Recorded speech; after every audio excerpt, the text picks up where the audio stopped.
Welcome to Boilers Extra. I am Nathan Baird from the Indianapolis Star and this beautiful Hyatt Regency Hotel.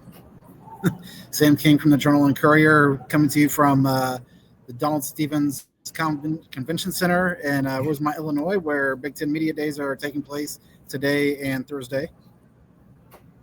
Sam was there today to talk to Katie Geralds and the Boilermaker women, and among other people. All the teams are there. And we'll both be there on Thursday talking to Matt Painter, Trey Coffin-Wren, Braden Smith, Fletcher Lawyer, and coaches from around the Big Ten on the men's side. We will get to basketball soon, but we thought we would kick things off, no pun intended, with a little football. Obviously, Purdue on a 3-game losing streak heads up to Minnesota on Saturday. And as we've said 5 million times, this kicks off a stretch of 3 straight games that we think are the opportunity this season for Purdue football. Now, there's opportunities later to get like a signature kind of shocking win, I suppose. Ohio State, Michigan, Washington, and Indiana, all those teams right now would be heavy favorites over Purdue. But these next 3 games, Minnesota, Northwestern, Rutgers, this has been what Purdue has been, I think, just sort of progressing towards. Everything, I don't know about you, Sam, but I've looked at the last 3 games through the lens of where is this putting Purdue when it gets to this stretch of 3 games? Yeah, I think you kind of have to, because those are 3 games that, quite frankly, we were all like, that's a tough test to go through a stretch where you play USC at the time was, the nation's highest scoring offense coming into that game. Notre Dame, which was in desperate need of a win when it played Purdue, and now, and then Illinois, coming 2 weeks off of a lopsided loss where it needs every win it can get to keep its playoff hopes alive. And now you're playing Minnesota coming off of a lopsided loss, so Purdue kind of keeps seeming to play teams at the wrong time. But we said Purdue could be competitive in some of those games that were last year were just kind of blowout losses. That maybe was a sign. Now, unfortunately, I think at least one of those games was probably winnable. Could have been a win with a couple plays going here or there. Maybe even 2 of those games. Barry Odom did say on Monday, like, listen, Notre Dame just beat us. They beat us, and but when you look at the scoreboard, USC and Illinois also beat Purdue. But when you do look at it through that scope, like you mentioned, I think that it leads you to believe that kind of like we said in the preseason, that this is a stretch where Purdue could go on a run, but it's got to start somewhere. And right now, what better time than on the road in the night game at Minneapolis? Yeah, I don't think they were as close to beating USC as they think they were to beat USC. We're talking to some players today, and I can't remember whether it was D'Amico Kennedy or Braden Joyner who had said, I think we should be 4-1 right now. And the USC game, yes, there was a point at which it could have been closer. It also could have been like 30-3 if things go a different way. So whatever. But when I thought this was interesting, I put this out on Twitter or whatever it's called, X, on Sunday. The SP Plus rankings at ESPN. Well, it's not really the SP Plus, but just the expected winning percentage. Because you can get to the end of a game and have an expected winning percentage under 100%, because the whole concept is if you replay all the stats and remove some of the luck, and turnovers kind of go into the luck side of things, then who would have won that game out of 100 times, 1,000 times, whatever? And Illinois' post-game win percentage was only like 75%, whereas USC's was like 97 and Notre Dame's was 100. So that, I thought, gave further credence to the idea that Purdue is playing well in a lot of important areas that are necessary to winning a football game. It's just making too many. It's still undermining its own success too often. Whether it's turnovers, whether it's leaving the back door completely open on explosive plays, those sort of things I think are correctable, but they're catastrophic when you fall victim to them. Yeah, and what I wrote in my insider after that Illinois game was, is Purdue on the verge of a breakthrough, or is Purdue just unable to get out of its own way and finds ways to keep losing these games? And I think that's what these next 3 games will kind of tell us, because if Purdue is on the verge of a breakthrough, the Boilermakers probably come out of here with, a couple wins at least in this stretch of 3 games. So, but you can't keep making the same mistakes. The lack of takeaways are what they are, but you can't fumble a punt return inside the 10. You can't fumble after a catch when you're driving down the field with a chance to build a couple score lead. Those are things that are going to kill you, and just mistakes that Purdue isn't good enough to overcome right now. Yeah, it's like margin for error. Like the last 3 games, you didn't have a lot of margin for error. I think those rosters are better than Purdue's. I just do. I think they have more talented players, or more talented players, not necessarily more talented players. I think you know what I'm saying. The roster is just better. It's better and deeper in talent. And frankly, there's more cohesion on all of those teams than there is a Purdue team that got put together in the spring and summer. But there's more margin for error these next 3 weeks. Now, these are not pushover teams. Frankly, there's nobody in this 3-game stretch that I think is equivalent of what Purdue looked like much of last season. These are all teams that have beaten other teams. In the case of Minnesota, they've beaten Rutgers, but it was 31-28. It tells you that those 2 teams are similarly equated. So, Sam, when you look at Saturday's matchup, anything that jumps out to you as a key to whether Purdue can actually break through and win this game? Yeah, Minnesota also has a big road win at Cal, which is a they lost that game at Cal. They lost at Cal. Yeah. Well, which was one of the reasons why I think that that's one of the reasons why I think that it's further credence to the idea that they are in Purdue's weight class. They're not going up against other middling teams and definitely beating them. The key to me, and it's really got to be the key throughout the rest of the season, is the defensive communication, which is now, this has been 2 weeks where we've heard about the lack of communication costing Purdue on the back end of some big plays. And, after you hear that following the Notre Dame game, and then there's a week off, and then you go to the Illinois game and you hear the same thing, that's, now in my eyes, kind of an issue that Purdue has to shore up in the secondary. And not having Tony Grimes probably didn't help against Illinois. He hasn't played tremendously well throughout the season, though, so I'm not sure how much it hurt either, but still gave up way too many easy, big plays down the field. And, it's not that Minnesota lights the world on fire with its receivers, but they have 4 really capable receivers that have played well this season. And if you can't get that shored up, then you're going to be chasing points again in that game. Yeah, I was looking at some numbers because I was going to cite here. And because mine is going to be kind of the other side of the ball. It's going to be some offensive things. But I think the true answer is what you just said. You cannot give up those kind of explosive plays to anybody and give away that many free points. Like, this team just can't do that. It's going to have to make teams drive more often than it made Illinois drive. It was just way too many chunk plays, explosive touchdowns. Here's one. This just is. I wasn't sure this was correct when I first looked at it. So I was looking at total defense, rush defense, pass defense for both Minnesota and Illinois, because I was trying to give people an idea of the comparison of what Purdue's going to face this week compared to last week. And I was looking down the list of pass defenses, and I was going by yards per attempt just against FBS teams this season. So if anybody played in FCS, it's cut out. This is just other FBS teams, not even Power Conference, just other FBS teams.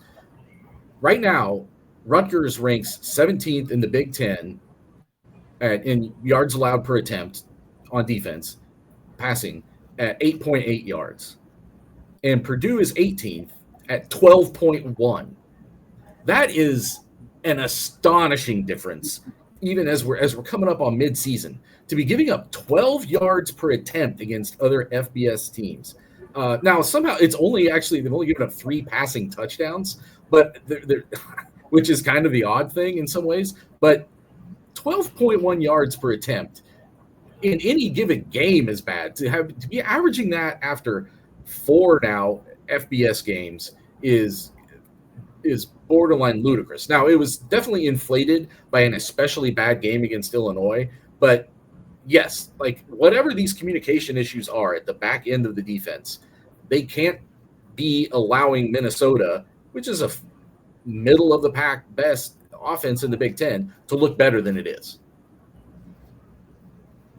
Yeah, absolutely. That's And basically it. That was just a rant I wanted to go on because I couldn't believe that stat.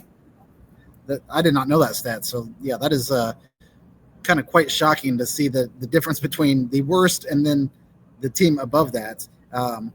But yeah, go ahead with what you were going to say about the offense and kind of your key to winning this game, or at least taking a step forward. Well, one thing I wrote about earlier this week was that this offense is the reason why Purdue is in these games. It's in the Illinois game. It's in the USC game. It's the reason it got out to did the things it had to do early in those Ball State and Southern Illinois games.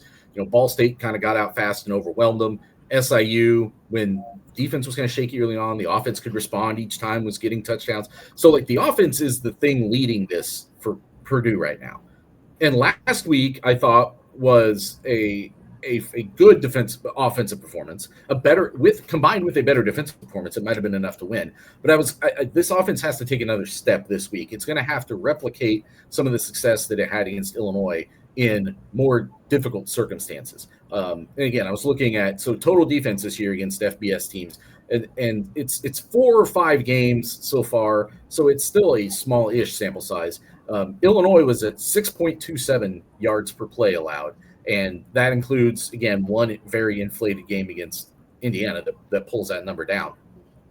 Minnesota only 5.61.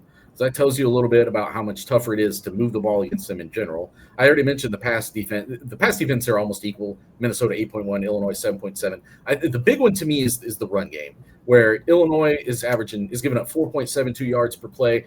Josh Henson, when we talked to him on Monday, was kind of straightforward and said, hey, like they were definitely scheming to take away the pass. It gave us some opportunities in the run game, but frankly, Purdue hadn't necessarily capitalized on similar opportunities in the first 4 games. This was the best version of them doing that last week. Illinois 4.72 yards per game. Minnesota only 3.1. They're a really physical team. They play downhill. They have good linebackers. They've been doing this now for a couple of years. It's sort of one of the things that they try to hang their hat on is playing really physical run defense. I do think Purdue looked better running the ball last week. Some of it was Antonio Harris getting in there and having those like breakaways. And if that is a legitimate thing, and Malachi Thomas caught a couple passes out of the backfield and looked good. Like if those guys are legitimately going to kind of be the lightning next to Devin Mockabee's thunder, and you really get that mix going and make teams respect you on the ground, I think it really opens some interesting things up for this offense. But I think it's going to be tougher. They have to know going in this week that it has to be like another step above what they did last week. Yeah, and Purdue, quite frankly, had to have the run game at some point come through. I wrote about the receivers earlier this week because when you look at this list of receivers that Purdue has and the stats, you're thinking, man, Purdue seems to have a lot of playmakers on the outside. And then you talk to the guys and they're saying this room is deep. And then you ask Josh Henson about it, and he says, well, no, nobody has kind of become the guy. Like, it's those stats are not reflective of like we're really balanced. It's more like one week this guy looks good, the next week this guy looks good, and different guys kind of earning opportunities. And last week it was Corey Smith. The week before it was EJ Horton, Armand Branch earlier this season. But he said nobody has really stepped up and been consistent outside of Michael Jackson III, and he mentioned Nitro Tuggle as well, who has had a nice comeuppance, in maybe not last game, but a couple games before that. But again, too many drops, I think, from him as well. But Purdue's got to have the consistent playmakers on the outside to complement, a now running game if you've got a rushing attack. And then you're right, this offense is good enough to win games. And if you can ever get the defense to come around, then that's when I think Purdue can maybe be dangerous and be a threat to knock off somebody that it shouldn't. And I think the other thing that jumped out at me from Henson on Monday when he was talking about the receivers was he said something along the lines of Tom Dienhart had asked him what part of the offense has developed the most or evolved the most since the start of the year. And he said it was the passing game. And he said it was things like route running, getting open. And I think his quote was something like, we're threatening people with some of the things we're doing. And I think that was an indication of when he sits down and watches 11-on-11 film from an offensive coordinator's perspective. And I think he is seeing the all 11 film, a better view of the whole field. I think he is seeing a lot of missed opportunities either that Ryan Brown just didn't see, or that it should have been open, but maybe the receiver didn't do what he was supposed to do there, and it could have been something big. I think they are really just trying to smooth the rough edges, and if it all syncs up, it could be a pretty explosive night offensively. It's just a matter of can they get there this year. So, all right, game prediction time. We got to talk basketball. I'm picking Purdue to win this game, and I'm picking Purdue 26, Minnesota 23. And part of it is just sort of a gut feeling of a team that is climbing, a team that is really hungry, a team that I do sort of wonder if going on the road can be a like cohesive thing for a team. I think sometimes with night games, things get funky, especially midweek night games. I've seen it happen a bunch of times. Saturday night, maybe not as much, but I don't know. It just feels like the time is right. And that a couple of things that I think would also maybe Purdue's edge. I mean, is Minnesota up for this game the way it was tried to get up for Ohio State last week before it got clobbered? I don't know. They play Nebraska next week. Is this a little bit trappy? Maybe. And then I think Purdue has the better quarterback in this game. The Purdue coach is really talking up Drake Lindsey. Barry Odom's like a longtime family friend with that family. I think he's a fine quarterback. He's younger. He's going to get better. But I think Ryan Brown is the better of these two quarterbacks. And I think if he can take another step forward and hit those plays, Josh Henson said something like, man, I want to see what happens if we hit the plays we missed on Saturday. Now, you can't do that. And I'm sure that Luke Altmaier feels like he missed some plays too. It is what it is. But you can sense that this – I believe when they hear those guys talk about these things that they are seeing what is potentially there. It's just a matter of which week they get there. I have not picked them to win any of the last 3 games, obviously, and kind of just wild hair. I feel like this could be the week. I want to preface this by saying we don't talk about these predictions with each other before we do this. But no. Alan Carpick does a Media Mania thing every week, and I think you're a part of that as well. And I really wrestled with my decision late last night when I sent those in to him. And I ultimately, when I looked at things, had Purdue winning 30-27. So we're kind of in the same boat in a lot of ways. Yeah. I think we've said all along this team is going to beat somebody that it shouldn't. If you look at the odds, Purdue shouldn't win this game. Maybe this is that game or one of those games. But I think that Purdue has enough talents and has shown enough, at least offensively, that it's ready to get a marquee win, signature win, whatever you want to call it. And, Minnesota's not a top 25 team or anything, but coming from where Purdue was, I think that, definitely an underdog in this game, and it would be considered an upset if Purdue wins. And I think that both of us picking them to win probably dooms them. If we're both thinking they're going to win. I wouldn't call this a marquee win if they could pull it off, but it would be an important one. Like, they've got to take this step back before they can get to something they would call a marquee win, right? Like, if they'd won in Illinois last year, I probably wouldn't have called that a marquee win either, because Illinois hadn't become a 9-win team yet, and wouldn't have if Purdue had found a way to beat them. So this is the team that's in their weight class. They need to show they can beat someone in their weight class. Then you make that step. They've already beaten the people below them in the first 2 games of this year. Now you're playing those other teams that are in the big messy middle you're trying to be in the Big Ten. Beat one of these teams. So that's 2 predictions for Purdue to win. Me picking a lower scoring game, Sam picking a higher scoring game. Tune in Saturday night to find out. Sam will be there on the ground. I will be on my couch watching that from home. Let's talk basketball. Sam, you are at Big Ten Women's Media Day today on Wednesday. So I know you're going to be writing about this for jconline.com, IndyStar.com, just kind of the vibe right now and the realities that maybe this team and this program face. This is Katie Gerald's 5th year as head coach, 17-15 in her first year, 19-11 in her second year, 15-19 in the third year, 10-19 last year. And that was after, frankly, an influx of some really good teams from the Pac-12 coming to the Big Ten. I would say at least 3 of those teams. 3 of those teams are ranked to start this year. I can't remember last year exactly where Oregon was, but that tells you a little bit about how the balance of power shifted a little bit in the Big Ten. Take us through just kind of maybe that general vibe. And is there a sense that this is a little bit of a, do you say make or break year for Gerald's, or is it just a matter of showing progress and getting back to, if you can get a couple of consecutive years of progress, you can start to build something again? Yeah, it's kind of interesting because I don't remember how I worded the question to Katie, but um, something about there's always pressure to win, but based on the last couple of years, is there more pressure to have success this season?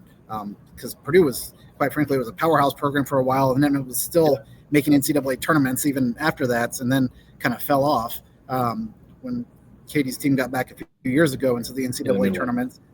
It was kind of seen as like, okay, things are starting to trend back in the right direction, and then it just dropped off after that. And she said, I don't feel that because nobody puts more pressure on me than I put on myself. So internally, she's probably feeling a lot of pressure, but the way she said that, it makes me feel like it's maybe not coming down from the athletic department. Now, if you go out and have a disastrous year, absolutely, you're going to feel the pressure of the fan base and the athletic department. But she said this has been a really good group, a really, just kind of a fun time to go to work each and every day. And then talking to the players who were here, Madison Layden Zay, who played 4 years, took a year off, went and got married, and then came back after a year missed of basketball. And then Lana McCarthy, a sophomore who was a starter last season. They seem to think that, the 9 new players, I guess 10 if you count Madison returning, isn't an issue. It seemed like there was a lot of cohesion right away. They've talked about how if you go to dinners, the same people aren't sitting with each other every time. It's different people sitting around. You go to the football games and different kind of parts of the team are hanging out with each other. It's not like there's cliques or anything like that. And it seems like there's kind of this instant continuity. Now, it's easy to say those things because you haven't played anybody yet, but there's kind of a belief that this team, might be able to do some things. The non-conference schedule, if you go look at it, is pretty weak. I think Kentucky is on there, but other than that, it's a lot of mid-major teams. So there is a chance to get some wins early if you can win those games and get some confidence going into the Big Ten. But man, it's a tough task to ask this team, probably with all the new faces, to compete for an NCAA tournament spot, I would say. But that's why they have preseason prognostications and why a lot of them don't pan out, because teams do things that you don't expect, and then other teams that are expected to be great, Kansas men's basketball last year, for example, aren't really what people thought. So I guess we'll wait and see, but it sounds like the people who are here today with Purdue are saying the right things. And I even asked Indiana's coach Terry Moran, a former Boilermaker who was a player when the program kind of made its rise in the late 80s, what Katie's doing well. And she said, I think any good team has the identity of its coach or personality of its coach or something like that. And she said it takes some time to build that. And that's kind of where Katie is right now, where, you start to get to identify the players that fit your personality and want to play and be a part of that. And she's kind of identified some of those players through the portal. And now we'll just see how it all mixes together.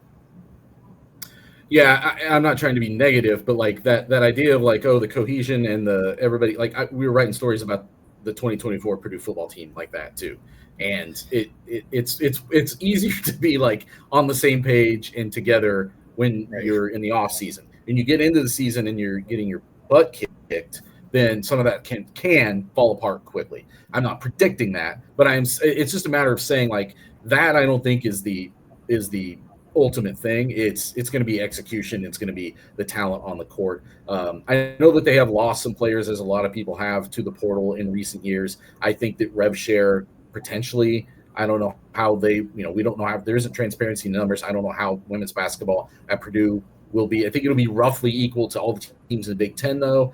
And so maybe like you can start to protect yourself a little bit better there. It's just it's important to think of it in terms of that non-conference schedule and maybe being able to get some wins and build some momentum there. The regular season schedule, I was looking at ESPN's preseason women's basketball top 25. There's 7 Big Ten teams in the preseason top 25. UCLA number 3, Maryland number 10, Michigan 15, USC 17. That's without JoJo Watkins. Iowa 20, Michigan State 23, Washington 25. So 30% of the top 25 are teams you're going to have preseason top 25 by this one outlet are people you're going to have to play this year. So it's going to be that challenge is always going to be there year after year. Though I think it is fair to like ask a corner to be turned, just because another year of 19 losses, I think would probably be a tough thing to come back from, I would imagine. And I think that there's got to be some sort of positive momentum, just because of what Purdue basketball once was. And Katie Gerald's was a huge part of that. Like she's one of the best players in program history. It was a big part of some winning teams. So I think there definitely are people who are like eager to see that again, because I think once that comes again, I think the enthusiasm for this program can start to build. Yeah, and kind of something that Katie touched on was the way that she coached when she was coaching at Marion, which is where she was before Purdue. I know it's a massive leap, but like you said, she had ties to Purdue. She wasn't supposed to be the head coach as soon as she was. She came in as a coach in waiting type of situation like Matt Painter did years ago under Gene Katie, and then things happened. She got elevated to the head coach right away. But she was talking about just growing up in Indiana and seeing Gene Katie and Bob Knight and their tenacity and how big that rivalry was, and that kind of trickled down. That, she said maybe I didn't have it as a player so much, but as a coach, yeah, I'm fiery and competitive and things like that. And you definitely see, if you watch a Purdue women's basketball game, she's pretty animated on the sidelines at times. So when we're talking about the personality of a team, you hope that competitive drive and fire trickles out onto the courts. And just if it does, I think that Purdue has a chance to go into the Big Ten with a pretty good record, and then you hope you ride some of that momentum. So let's talk men's basketball. A lot of preseason rankings came out this week, and we're going to talk about the one that we did. I know you voted you were part of, what did they say, the select media panel that voted for the official Big Ten poll, which doesn't have a predicted ranking and just does a 1 through 10 players. And I think is a 10-player first team all conference. There's another poll. What's that? I said it's a 10-player first team all conference, which is weird because the postseason is only 5, and then they do a player of the year preseason. So it's similar to like their players to watch that they do for football at the start of the year. It's a PR exercise. It's not actually trying to like determine anything. I think there are the ones that are good for. It's about posterity. It's like, this is what people thought at the start of a year, what they're expecting, people who are somewhat knowledgeable about this, and here's how it turned out. I think it's an interesting thing to compare. It usually says as much about how wrong the people were as it does about how a certain team overachieved or whatever. But I do think it is a good marker for just like what the mindset of people is. So there's another one that our buddy Zach Osterman and Adam Jardy from the Columbus Dispatch put together that is like a long-standing media poll. We're going to talk about the one that the USA Today Network did, though. Both those people are also in the USA Today Network.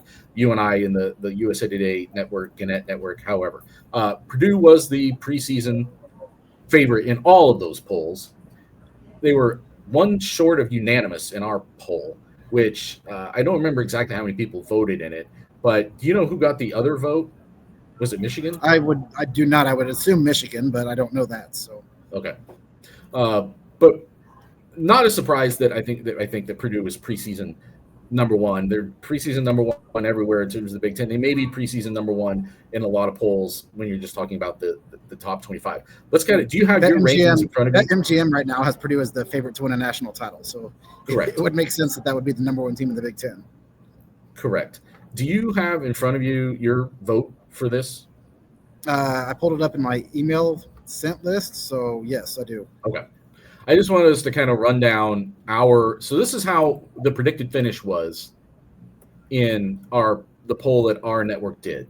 Purdue number 1, Michigan 2, Illinois 3, UCLA 4. That's the first time I've mentioned somebody that Purdue has to play on the road. They do play at UCLA, but they play Michigan and Illinois only at home, I believe, and I think also Michigan State.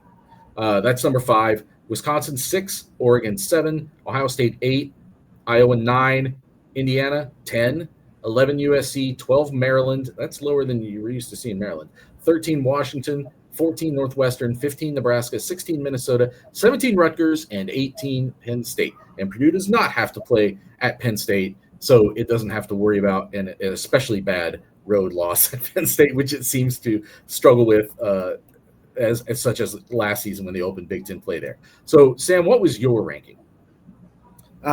Pretty close to what it ended up being. I had Purdue, Michigan, Illinois, Wisconsin as the outlier. I had Wisconsin 4th, UCLA, Michigan State, Oregon, Indiana, 9th, Ohio State, 10th, Iowa, Maryland, USC, Northwestern, Nebraska, 15th, Washington, then Rutgers, Minnesota, and Penn State at the bottom.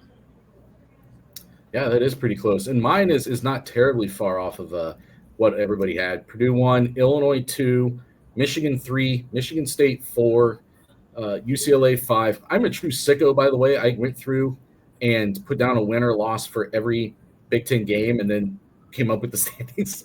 It's an illness, but that's how I did this. So what did I say? 5 UCLA, 6 Oregon, 7 Wisconsin. So I'm lower on Wisconsin than some people, but I remember this being sort of very clustered up. I should have kept the records of what I predicted or what I surmised from looking at the schedules. 8 Ohio State, 9 Iowa, 10 Indiana, 11 Washington. I'm maybe an outlier there, higher on Washington. 12 USC, 13 Nebraska, 14 Maryland, 15 Northwestern, 16 Minnesota, 17 Rutgers, 18 Penn State. So, well, one thing that I kept coming back to, and it really stood out. I mean, I think Purdue might be the best team. I think Purdue also has just the best path. Like Tom Izzo talked about this when we were here a year ago, that it matters who you play and where you play them, and that's never been less equal than it is right now in the Big Ten. And Purdue just has a very favorable road to ending up with the best Big Ten record because the other really good teams in the Big Ten either play each other or other really good teams a lot more. Yeah, and on the road. Yeah, not having to go to Illinois, not having to go to Michigan State. Those were, 2 losses that Purdue, last year, quite frankly, was probably expected to lose. And, I think getting a win at Oregon at the time seemed like a big win last year, but in the grand scheme of things, really wasn't that big. And ultimately, it probably cost you a loss at home to Ohio State right after that. So, it's kind of you almost would rather lose at Oregon and win at home against Ohio State, but it was a wash. But yeah, the schedule is pretty favorable this year when you look at Purdue's one-offs and where those games are with the perceived best teams in the conference entering the season. We did not talk about this ahead of time. This is just complete, like off the cuff, like scale of 1 to 10. Where would you put the odds of Purdue going undefeated in Big Ten play? No, I don't think that happens. I guess a 2. I just so much parity in basketball and randomness these days. I don't think that's, especially with the league being what it is now, I don't think that's a possibility. I think it's a fair thing to ask because they have traditionally won so much at home. It was that was maybe one of the more surprising things last year was when Ohio State got them at Mackey Arena. It kind of started off a stretch of things scuffling a little bit.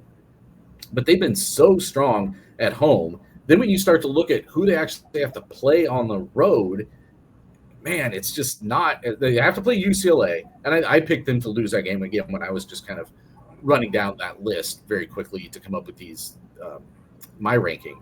But there isn't a lot of like the top tier, who we perceive to be the top tier teams that are there. So I think it's probably a thing that when they look at the schedule, I don't know that they look at it that far ahead, but like it would be a fair thing to try to take a shot at more than usual. Just the combination of their team and the combination of what this schedule is. Let's talk about some of the votes. We're gonna do Player of the Year. I want to talk about some of the outlier things. My vote for Freshman of the Year, I voted for Omer Meyer. A lot of people got votes. I saw in one of the polls there were like 7 guys, I can't remember, who got votes for preseason Freshman of the Year. Who did you vote for that and why? I voted Michigan's Trey McKinney, and I think it's probably based on what Michigan has around him and how he'll be used. And granted, I've not been in Michigan practices. I've not talked to Dusty May. This is just reading reporters who cover Michigan and what they've said. And here's a high high-end guy coming in for a team that's now, the Big Ten tournament champions last year, had a great year under a coach that was in his first season there, and you hope to build off of that. You have Yaxel Lindenborg alongside him. I think there's an opportunity for him to put up really good numbers, which ultimately at the end of the year, I think is what a lot of people are going to look at when they vote for this award. Yeah, he was, and Trey McKinney was the winner of the preseason freshman player of the year in this vote. He had 38% of the vote. Omer Meyer and Cam Ward from Michigan State were, it looks like, the only other two that received multiple votes besides McKinney. So, people think that they are, besides me, think that they are in the mix as well. But you brought up Yaxel Lindenborg. He was the winner of the preseason newcomer of the year, which is essentially just transfer of the year. It's not a freshman. It's somebody else who came into the league for the first time, and that's how you get into the league for the first time. And he got 46% of the vote there. A couple others for Donovan Dent from UCLA, Bennett Sturts from Iowa. Remember those names, but that's just, last year Trakoff and Wren had that interesting rivalry with Michigan's big men, and they're gone. But now here's the new matchup. Here's the new rivalry. They'll only get to see it once this year, but this is one of the things that's going to decide the Big Ten, is how Purdue's big men fare against Yaxel Lindenborg. Yeah, and Michigan big men, before last year it was Hunter Dickinson. Has a pretty good lineage of big men, whether you go back to the early 90s with Juwan Howard and Chris Webber, whatever it might be. But, that's ancient history now. I think that's the interesting thing, but I also don't know how much he's going to interact, because Purdue last year played Trey Coffin-Wren at the 5 out of necessity, and now there's flexibility to do some different things. But you're right. This is a guy that put up great numbers at UAB. He goes to a higher profile program, and you would think is going to be a guy that's featured in their offense, and really good rebounder, good scorer, good shot blocker. He's going to be a problem for a lot of teams. So he was my vote for newcomer of the year, and also one of my 5 picks for the first team all conference. Mine as well. Definitely my pick for newcomer of the year, and one of my 5 all conference picks. So preseason player of the year, Braden Smith. He's been the preseason player of the year in all the Big Ten polls that I've seen come out this week. 1 vote shy of unanimous, and I voted for him, by the way. Did you vote for him also? I voted for him, yes. Yeah. I think one of maybe the Michigan writers in our network voted for not Lindenborg or a Michigan State player, Trey Coffin-Wren. And in that other media poll I was talking about that a couple of our colleagues organized, I think there were 4 people who didn't vote for Smith for preseason player of the year, and 1 might have gone to Lindenborg, but the other 3 went to Trey Coffin-Wren. So how much I thought about it, before I just made it like a rubber stamp. I respected Trey Coffin-Wren enough that I thought about not just to make a name for myself with a bold pick, but is it worth talking about? And is this something that you considered at all, voting for someone other than Braden Smith, or more specifically, voting for Trey Coffin-Wren over Braden Smith for preseason player of the year? If I was going to vote for another player, it would have been Trey Coffin-Wren. And you're talking about a guy who shot 60% and averaged 20 points a game last year. And I think this season, the stat increase you're going to see is probably going to be his assist numbers because of him, playing the 4 and being able to lob over the top to a 7'4" guy. Just some different wrinkles that Purdue has an opportunity to run in its offense. That's an area where his stats, may take a jump. So he would be my number 2 pick. I did vote for Braden. I did not think beyond that. But, it's a great 1-2 punch anyway. If you have what most people believe is the best 2 players in the conference in your starting lineup, and then you throw in another, fringe, maybe all conference player in Fletcher Lawyer, that's a nice senior dynamic you have there. I was looking over the numbers from last year because there was a time last year when Braden Smith was ahead of Trey Coffin-Wren. I was looking at the Ken Palm numbers and his player of the year stuff. And it was Braden Smith and Trey Coffin-Wren both in that top 10, kind of battling back and forth. And Smith's numbers trailed off late in the season. Trakoff and Wren finished 7th in the Ken Palm Player of the Year top 10. Smith wasn't in the top 10. I couldn't see where he finished. They only put it top 10. In offensive rating, Trakoff and Wren was first among all Big Ten players. He was 40th nationally, and Smith was 61st, so some separation there. And then effective field goal percentage, Trakoff and Wren was 91st, and Smith wasn't in the top. They only listed the top 100 there, and that's all levels. That's like I don't remember how many teams are in Division I now, but that's all of them. So people who only play like low major schedules could be higher on that list. But I think it said two things. Number one was, let's make sure that we're not underrating Trakoff and Wren, and maybe it shouldn't be the disparity it is. And being back at his natural position, the 4, does that make him a better contender to end up winning this award at the end of the season? And number 2, like I said, statistically, Braden Smith trailed off a little bit in important ways at the end of last season. I wonder if Omer Meyer being in this mix now helps preserve the best version of Braden Smith for longer. Do you have a better version of Braden Smith in February and March than you would otherwise if you didn't have someone like him on the floor that can shoulder more of that load, we think?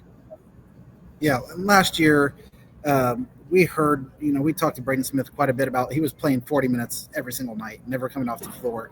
And Matt Painter had said he's like the Energizer Bunny. He can go out there, he can play another game right after that if he had to.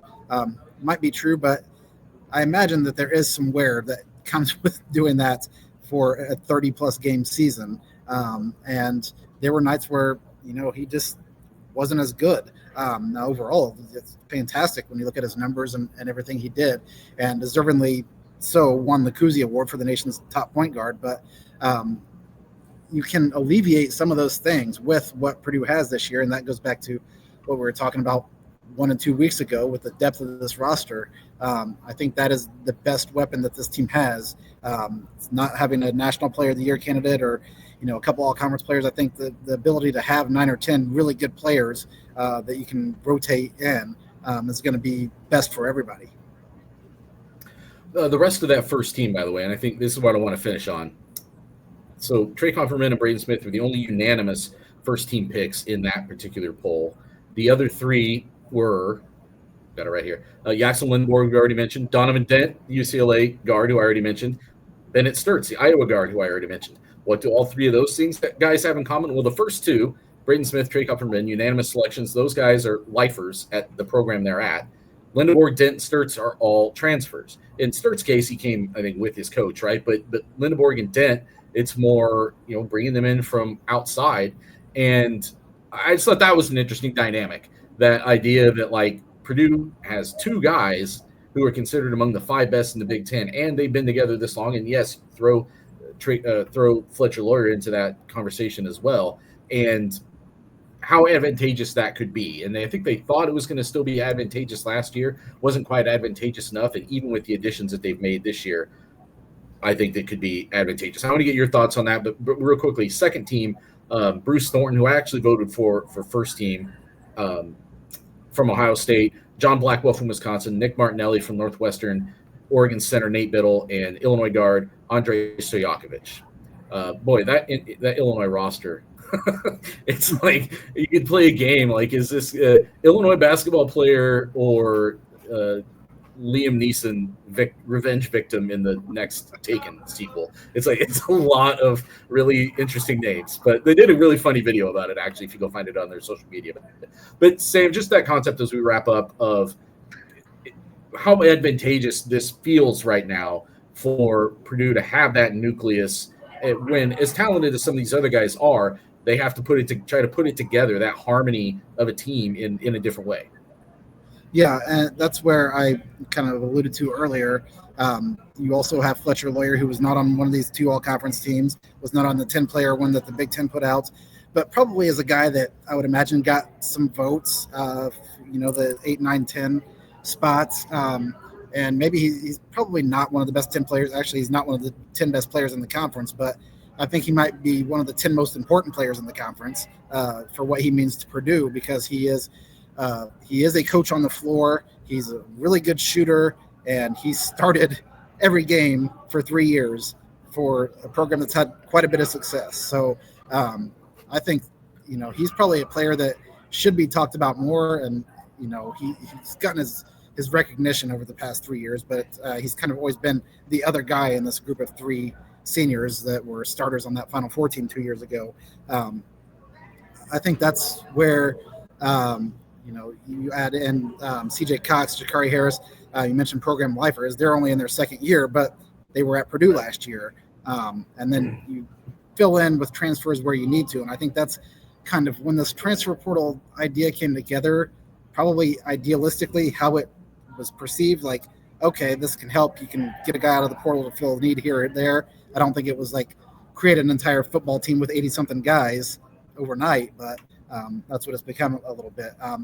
My first team, I went with a couple other lifers as well with Lindeborg, being the not, I guess, lifer with Michigan. I picked Nate Biddle for the first team, and I picked Bruce Thornton for the first team. So I was pretty loyal to guys who have been at one program throughout their careers. Yeah, my difference was I think I had Thornton on first team, and Sturts was the one I put on the second team, but people are very high on him. And I think it's going to be an exciting season in the Big Ten. I do think that Purdue is a front runner for a reason, and I understand obviously why they're favored. But I think that there is some other intriguing talent in this league, and I'm eager to start seeing some games. We'll see where it goes. So you can watch the coverage of Big Ten Media Day on BTN and whatever stuff that they do there. But obviously we will have coverage at jconline.com, indystar.com about what Purdue players and Matt Painter are saying, and probably some stuff that we're going to sprinkle in over the next couple of weeks that come out of today. So thanks for joining us. Sam's got to get back to work. I got to get back to just snoozing at the hotel. And we will talk to you maybe Saturday night after the football game. That actually hasn't been determined, but we'll talk to you again soon.